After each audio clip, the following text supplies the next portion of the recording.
आज इंडिया दस्तक पे मुख्य मेहमान के रूप में हैं विनोद बहुजन बंधु विनोद नायक के नाम से इनको जानते हैं और बहुजन विकास परिषद के राष्ट्रीय अध्यक्ष हैं। सर, सबसे पहले इंडिया दस्तक में स्वागत है। सर, आपको भी हम हार्दिक बधाई देते हैं। इंडिया दस्तक आगे बढ़े, दिन दुगनी रात चौगनी बढ़े, इसके लिए हमारा शुभकामना है। सर, आज का जो मुद्दा है, जो वक्फ बोर्ड बना हुआ है, उस पर पूरे देश में माहौल पूरा गर्म है, तो उस पर आपकी क्या प्रतिक्रिया है? देखिए, ये जो वक्फ का जो अमेंडमेंट जो कानून है, इसकी राजनीति पहले तो लोगों को पता नहीं है। ये बीजेपी सरकार ने ये बताया कि ये कांग्रेस ने गलत कानून 2013 में बनाया था और उसका दुरुपयोग मुस्लिम समाज के लिए फायदे में किया जाता था, मुस्लिम तुष्टीकरण के लिए किया जाता था, ऐसा बात करता रहे। तो हकीकत में जनता को, देश की जनता को जानना चाहिए कि 2013 में कांग्रेस सरकार ने ये कानून जो बनाया था, अमेंडमेंट किया था, वो अमेंडमेंट सर्वसम्मति से बीजेपी के वाजपेयी, आडवाणी जी, सुषमा स्वराज, अरुण जेटली, तमाम लोगों ने सर्वसम्मति से ये कानून बना था।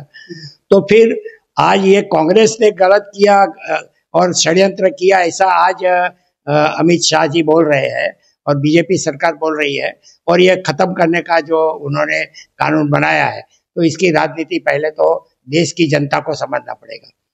ये देश पहले राजतंत्र था, राजपूतों का राज होता था हिंदुओं में, फिर मुगल शासन आया तो मुगलों का राज हुआ, फिर अंग्रेज आए तो अंग्रेज होना, तो आज लोकतंत्र आया है, तो देश की भूमि की मालिक देश की जनता है। ना कोई राजा मालिक है, ना जमींदार मालिक है, ना कोई नवाब मालिक है, ना कोई मुस्लिम के क्रिश्चियन कोई भी ये सब मालिक नहीं है। मगर 1952 में कानून मंत्री डॉक्टर बाबा साहब अम्बेडकर ने भूमि सुधार कानून बनाया। ये कानून साफ साफ कहता है कि लोकतंत्र में देश की भूमि के मालिक जनता है, और कोई भी व्यक्ति, चाहे वो राजा हो, महाराजा हो, नवाब हो या कोई भी हो, 35 एकड़ से ज्यादा जमीन किसी के नाम पे नहीं रखी जाती है। अगर 35 एकड़ से ज्यादा जमीन है तो वो ऑटोमेटिक वो सरकारी हो जाती है।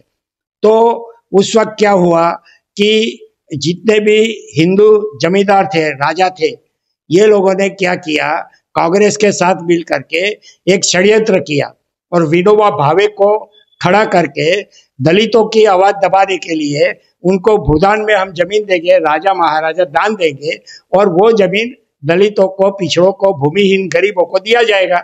ये विनोबा भावे के षड्यंत्र में भूदान नाटक किया गया। हकीकत में वो राजा जब कानून बन गया कि कोई मालिक रहेगा ही नहीं, तो उनको दान देने का अधिकार ही नहीं है। तो मगर ये दान के नाम पर दलितों को, पिछड़ों को तो भूदान में जमीन नहीं मिली, पट्टे मिले, कागज मिले, मगर कब्जा नहीं मिला। मगर यही जमींदारों ने, यही राजा महाराजाओं ने तमाम हिंदू समाज के मंदिर, मठ ऐसे बना बना के, बड़े बड़े ट्रस्ट बना करके सारी जमीना खुद के पास नहीं रख सकते, तो ये सारी जमीन मंदिर और ट्रस्टों के नाम पे बना दिया।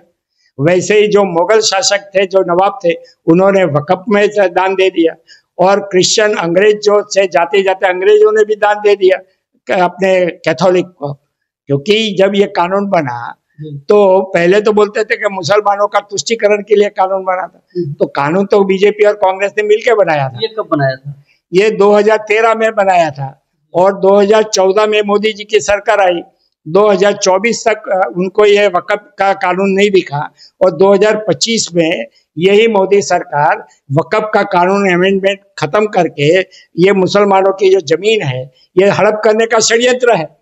तो आज तक 10 साल में उन्होंने 2014 से लेकर 2024 तक देश की सारी सरकारी संपत्तियां बेचने का काम किया।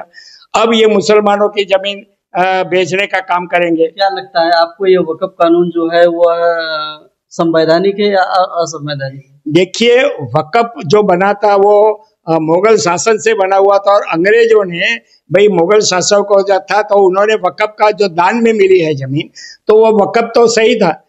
2013 तक तो ना कांग्रेस ना बीजेपी, किसी भी राजनीतिक पार्टियों ने इसका विरोध नहीं किया था, तो वक्फ तो सही सही चल रहा था, धर्म दान की मिली हुई थी।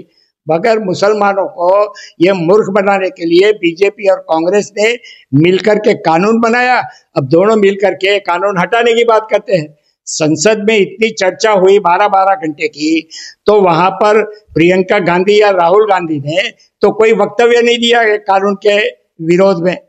तो ये मिले हुए कैट है सारे बीजेपी और कांग्रेस। यानी आपका कहने का मतलब बीजेपी और कांग्रेस दोनों एक ही सिक्के के दो पहलू।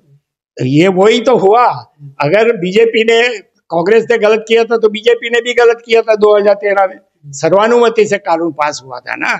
तो ये दोनों, तो अब मुसलमानों को ये समझना पड़ेगा कि हमारे रहनुमा कौन है। जब तक वो मुसलमान कांग्रेस को अपना रहनुमा समझेंगे तो उनका भविष्य सुधरने वाला नहीं है, क्योंकि कांग्रेस ये हरे घास का हरा सांप है। ये कभी हरे घास में हरा सांप दिखाई नहीं देता, वैसे कांग्रेस हरे घास का हरा सांप है, मुसलमानों को नुकसान करेगा। और जैसे वक्फ का कानून बना तो आरएसएस ने कहा 2 दिन में ही कि भाई 7 करोड़ हेक्टेयर जमीन अंग्रेजों ने जाते जाते क्रिश्चियन कैथोलिक ट्रस्टों को दिया है, तो अब उनकी जमीन क्रिश्चियनों की भी जमीन पे पड़ा है। तो हम ये भाजपा सरकार से कहना चाहते हैं कि आप मुसलमानों की जमीन छीनना चाहते हैं, क्रिश्चियनों की जमीन छीनना चाहते हैं, तो जो हिंदू राजा महाराजा जमींदारों ने जो भूदान का नाटक किया, वो जमीन का कब्जा अभी तक नहीं दिया। और जो मंदिर और मठ बनाए गए, उसमें करोड़ों एकड़ जमीन ये सारी मंदिर मठ को दिया है, क्योंकि जब कानून बना तो कोई जमीन का मालिक 35 एकड़ से ज्यादा था नहीं, तो उनको दान देने का भी अधिकार नहीं था। तो ये सारी भारत की भूमि के मालिक देश की जनता है और भूमिहीन को भूमि मिलनी चाहिए। देश में 94% लोग भूमिहीन है। भूमिहीन की व्याख्या किसको कहेंगे? जिस व्यक्ति के पास, जिस परिवार के पास में 1.25 एकड़ भूमि नहीं है, वो भूमिहीन है। तो ऐसे 94% लोग भारत में है। आज देश की जमीन राजा महाराजा या नवाबों के पास में या बड़े बड़े क्रिश्चियन ट्रस्टों के पास में है। तो ये सारी की सारी हिंदू मंदिर मस्जिदों की तमाम जो जमीना है वो इसके मालिक जनता है और जनता को मिलनी चाहिए। मुसलमानों में भी गरीब है, उनको भूमि मिलनी चाहिए, क्रिश्चियनों में भी गरीब है, हिंदुओं में भी गरीब है। मगर दिक्कत क्या होती है, बीजेपी और कांग्रेस हिंदू तुष्टीकरण, मुस्लिम तुष्टीकरण के नाम पे वो अपनी राजनीतिक रोटी सेक रहे हैं। तो हम मुसलमान समाज से ये कहना चाहते हैं कि आप अनुसूचित जाति, अनुसूचित जनजाति, पिछड़ा वर्ग, इन लोगों को आप हिंदू मानना छोड़ दीजिए। हम हिंदू समझो भी मत। संविधान में हमारी पहचान अनुसूचित जाति की 1500 जातियां, अनुसूचित जनजाति की 1100 जातियां और ओबीसी की 3742 जातियां। तो संवैधानिक हमारी ये जात है, हम ना कोई हिंदू है। संविधान में कहीं लिखा नहीं है कि हम हिंदू है। लेकिन सनातन की तो बात होती है ना, सनातन बचाने की तो बात होती है। तो देखिए, सनातन तो ये सदियों से चला आया है। सनातन से ही बौद्ध निकले, जैन निकले, सिख निकले। तो जैसे जैसे सनातन में कुरीतियां थी, वो कुरीतियों को खत्म कर करके धीरे अलग अलग संप्रदाय बने, धर्म बने। तो मैं ये बताना चाहता हूँ कि बौद्ध धर्म भारत का मूल धर्म था। सम्राट अशोक के समय में अपने अफगानिस्तान से लेकर के श्रीलंका तक, बर्मा से लेकर के द्वारिका तक, ये सारे के सारे बौद्ध थे। तो आज बौद्ध का अस्तित्व खत्म हो गया है। 171 देशों में बौद्ध धर्म है और भारत में जो बुद्ध, भगवान बुद्ध पैदा हुए और जो बौद्ध धर्म भारत का था, तो वो बौद्ध धर्म भारत में खत्म कर दिया है। इसका किसने किया, ये भी राजनीति है, ये भी समझने की जरूरत है। तो हम ये जनता को बताना चाहते हैं कि देश का मूल धर्म बौद्ध धर्म है। देश के झंडे में जो चक्र है वो बुद्ध धर्म का चक्र है, कोई सुदर्शन चक्र नहीं है। सर, जहाँ भागीदारी की बात है, आप भागीदारी की बात करते हो तो राहुल गांधी हर वक्त ये मुद्दा संसद में उठाते रहते हैं कि जातिगत जनगणना की बात करते रहते हैं। उस पर आप क्या कहना चाहेंगे? देखिए, देश आजाद हुआ तो डॉक्टर बाबा साहब अम्बेडकर ने अनुसूचित जाति, जनजाति, पिछड़ा वर्ग की बात किया था। तो इनको अधिकार मिलने चाहिए क्योंकि अधिकार वंचित है। तो जातियों का उस वक्त भी सर्वे हुआ था, काका कालेलकर पंच ने जातियां बनाई थी, गिनती हुई थी। फिर मोरारजी देसाई के समय में मंडल कमीशन की जातियां हुई थी। तो वो सारा तो कांग्रेस के राज में ही हुआ है।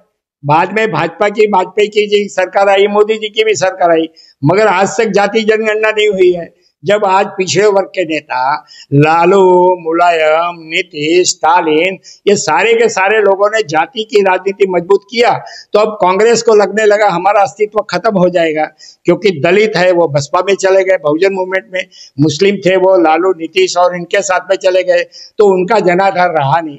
तो अब राहुल जी को जाति जनगणना दिखती है, तो जाति जनगणना का मुद्दा ये राहुल का नहीं है, ये मुद्दा बाबा साहब अम्बेडकर का है। कांशीराम जी भी कहते थे कि जिसकी जितनी संख्या भारी उसकी उतनी हिस्सेदारी, तो जाति की जनगणना उसी वक्त होनी चाहिए। मगर आज जाति जनगणना की बात क्यों करते हैं, मगर अंदर से बीजेपी के साथ इनके अटैचमेंट है, वो कानून लाना नहीं चाहते। इस मुद्दे पे कभी आंदोलन तो किया नहीं राहुल ने, खाली बस संसद में बोलने से जाति जनगणना हो जाएगी, उसको आंदोलन खुलेआम करना चाहिए। लेकिन उन्होंने संविधान बचाओ जो है एक आंदोलन भी किया है, तो उस पर भी वो भी तो एक कहीं ना कहीं मुद्दा रहा राहुल गांधी का। देखिए, संविधान इस चुनाव में लोकसभा में 24 में जो चुनाव हुआ तो संविधान का नारा दिया। संविधान को आज तक बाबा साहब अम्बेडकर ने कहा था कितना भी अच्छा संविधान होगा मगर उसका इम्प्लीमेंट करने वाला शासक सही नहीं होगा तो संविधान बचेगा नहीं। तो आज तक तो सारा का सारा शासन बीजेपी या कांग्रेस ने ही किया है। कांग्रेस ने 70-80% किया है, बीजेपी ने 20% किया है।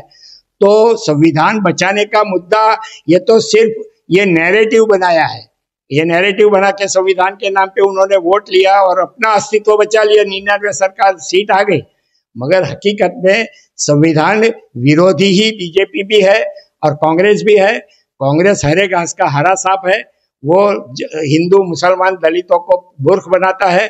फिर भी हम चाहते हैं कि सांप्रदायिक शक्तियां खुलेआम धर्म की राजनीति करने वाली बीजेपी को अगर शासन को खत्म करना है तो हमें SC, ST, OBC और पिछड़े वर्ग के और अल्पसंख्यक नेताओं को, कांग्रेस को जीवित रखना पड़ेगा। कांग्रेस को जब तक हम लायक नहीं बनते हैं, शासक नहीं बन सकते हैं, तब तक हमको कांग्रेस को जिंदा रखना है। तो कांग्रेस को उतना ही जिंदा रखो ताकि बीजेपी की सरकार गिरे और पिछड़े वर्गों का शासन आवे, क्योंकि संविधान में अनुसूचित जाति, जनजाति, पिछड़ा और अल्पसंख्यकों का ही अधिकार है। आज यही लोग भूमि से भी वंचित है, सारे अधिकार से वंचित है। तो हम ये देश की जनता को बताना चाहते हैं कि हमें संविधान भी बचाना है, और संविधान को बचाना है तो सांप्रदायिक राजनीति करने वाले, हिंदू राष्ट्र की बात करने वाले भाजपा और RSS को अगर रोकना है तो हमें कांग्रेस को भी थोड़ा जीवित रखना पड़ेगा। मगर कांग्रेस को याद रखना चाहिए कि उसने अपने समय काल में कुछ भी विकास नहीं किया है, मगर अभी भी अगर उनकी आंख खुल जाती है तो अनुसूचित जाति, जनजाति, अल्पसंख्यक, पिछड़े वर्गों के साथ में राज करे, हमको कोई एतराज नहीं है। देश में सभी का विकास होना चाहिए, गरीब सवर्ण का भी विकास होना चाहिए, दलित, हिंदू, पिछड़ा सबका विकास होना चाहिए।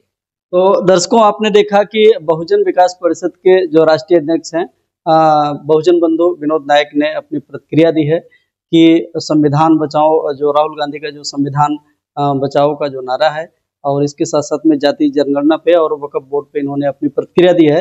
दर्शकों, आप कमेंट में जरूर लिख करके बताइएगा कि यह जो है इन्होंने जो बताया है, जो आपके सामने रखा है मुद्दा, उस पर क्या आपकी राय है, क्या प्रतिक्रिया है, कमेंट जरूर करना।